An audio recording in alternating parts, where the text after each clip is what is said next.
les pères dominicains du Rwanda. Écoutez Jésus qui nous parle en vérité de la vérité. Celui qui est habitué au langage des béatitudes ou des magnificats trouverait le langage de l'évangile de ce jeudi dur à entendre. Dur qu'il soit, c'est toujours la bonne nouvelle que Jésus nous annonce.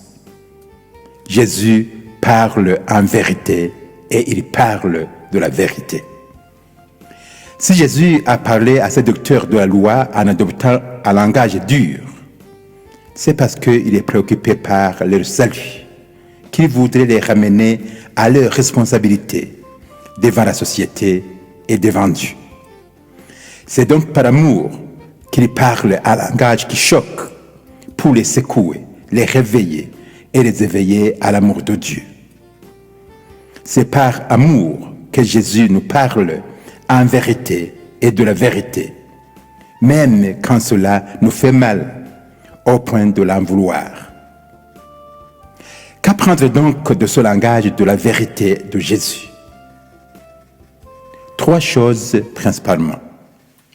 En premier lieu, Jésus nous rejoint dans ce que nous sommes et ce que nous faisons, non pas seulement pour nous apprécier, mais aussi faire un clin d'œil utile pour notre salut.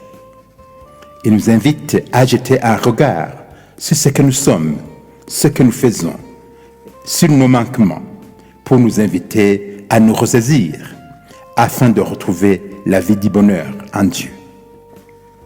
En deuxième lieu, Jésus nous invite à évaluer notre responsabilité pour voir si elle nous ouvre au bonheur des enfants de Dieu.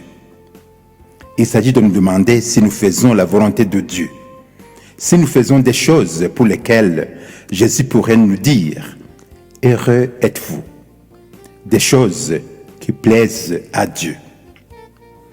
Enfin, l'Évangile nous invite à revoir notre attitude devant Jésus quand il nous fait des reproches.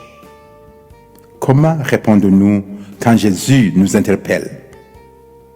Avons-nous l'humilité pour l'écouter quand il parle en vérité de la vérité, pour nous amender afin de repartir de sa parole?